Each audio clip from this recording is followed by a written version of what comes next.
आजकल लोगों को आए दिन नई नई बीमारियां हो रही हैं। इन सब बीमारियों का कारण बनता है इंसान का खान पान, दैनिक दिनचर्या। इसलिए मनुष्य को स्वस्थ रहने के लिए लीवर ठीक होना चाहिए। आज विश्व लिवर दिवस पर हम चर्चा करते हैं लिवर संबंधित बीमारियों के विषय में एशियन ग्लोबस हॉस्पिटल में डॉक्टर अभिषेक सिंह जी से। लिवर डे है, इसलिए इस पर आप सब जनता से क्या कहना चाहेंगे? काफ़ी लोग इस बीमारी से परेशान हैं और इसका निदान क्या हो सकता है सर? जी, पहले आजकल गर्मियाँ बहुत ज़्यादा पड़ रही हैं, तो उसके लिए सबसे पहला प्रेफ़रेंस कि खाना और पानी साफ़ और स्वच्छ रहना चाहिए। बाहर का खाना भी टेम्परेरी थोड़ा-सा अवॉइड करना चाहिए। प्लस साफ़-सुथरा खाना और फैट वाली चीज़ें थोड़ा-सा लिवर के लिए जो प्रोटीन की मात्रा रहती है वो ज़्यादा खाएँ। और प्लस फैट वाली चीज़ें और बाकी चीज़ों से उससे बचना है अपन को। किसी भी चीज़ से इन्फेक्शन जो होता है, अभी जो सामान्य जो पानी है उससे खाने का चल रहा है, उसके से बचना है। सर, भोपाल में आपके हॉस्पिटल का बहुत अच्छा नाम है, जी। तो सर अपने यहाँ क्या-क्या फैसिलिटीज़ इसको लेकर हैं? यहाँ पे सारी फैसिलिटीज़ अवेलेबल हैं, जो सारे जैसे मल्टी इस पे अवेलेबल रहती है, जैसे लाइक लिवर स्कैन हो गया, लिवर के लिए लिवर फंक्शन, जो बाकी चीज़ें रहती हैं यहाँ पर, ये एंडोस्कोपी हो गया, कोलोनोस्कोपी, सारी चीज़ें, सारी फैसिलिटीज़ जो मल्टी स्पेशलिटी में अवेलेबल रहती है वो हमारे यहाँ भी अवेलेबल है। सर, इसको किसी और नाम से भी जाना जाता है?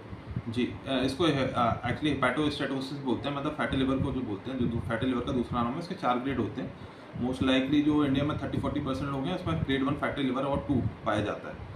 मोस्ट लाइकली लाइफस्टाइल की वजह से ही होता है, जो आजकल लोगों का चलना फिरना कम हो गया है, उसकी वजह से ये ज़्यादा दिक्कतें होती हैं। मतलब और बाकी लाइफस्टाइल में जैसे खाना हो गया, पानी हो गया, ये सब चीज़ों में ज़्यादा दिक्कत है। सर, अधिकतर मोटापे की वजह से भी होती है? जी, जी। ज़्यादातर मतलब मोस्टली वही बोल रहा हूँ, 30-40% लोगों में जो फैट की मात्रा जो आजकल बढ़ रही है, लाइफस्टाइल जैसे चलना फिरना कम हो गया है, आउटडोर एक्टिविटीज़ कम हो गई है, उसकी वजह से ये बीमारी पाई जाती है। सर, डायबिटीज़ को लेकर कुछ कहना है? डायबिटीज़ में भी ये एक्चुअली कॉमन है, क्योंकि डायबिटीज़ भी मोस्ट लाइकली इसी का इंसुलिन रेजिस्टेंस बीमारी है, उसकी वजह से भी फैटी लिवर होता है। और उसमें एक कंडीशन बोलते हैं, एमएसएलडी करके बोलते हैं, एनएफएलडी बोलते हैं, जिसमें फैट जमा हो जाता है लिवर में, उसकी वजह से ज़्यादा दिक्कत सर, ये प्रेसिपिटेट इस करती है। बीमारी के बारे में कैसे मालूम चलता है सर?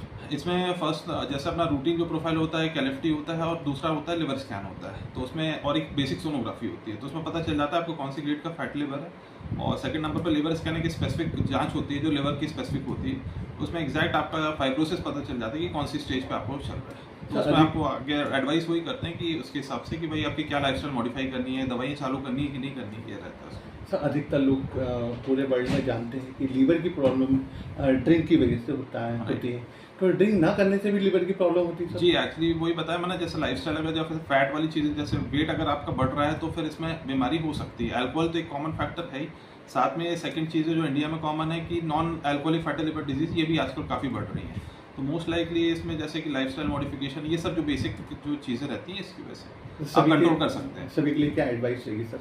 सबके लिए कि आप थोड़ा सा अपना रूटीन एक्टिविटीज, जैसे आउटडोर एक्टिविटीज, बाकी चीज़ें बढ़ाएं, फिजिकल एक्टिविटी बढ़ाएं, तो ये बीमारी थोड़ी बच सकती है। बाकी अल्कोहल तो जो कॉमन प्रेसिपिटेटिव फैक्टर है वो तो ऑलरेडी है, लेकिन मेन तो आपका outdoor activity, lifestyle modification is better. Exercise compulsory? Exercise compulsory, मतलब एक कम से कम आधे घंटे 45 मिनट्स की ब्रिस्क वॉक कर सकते हैं आप, तो उससे काफ़ी कुछ बच सकते हैं। सर, आपसे कोई संपर्क करना चाहें तो सर? जी, यहाँ पे एशियन ग्लोबस हॉस्पिटल में आप यहाँ पे संपर्क कर सकते हैं कभी भी, कुछ 24 24 आवर्स।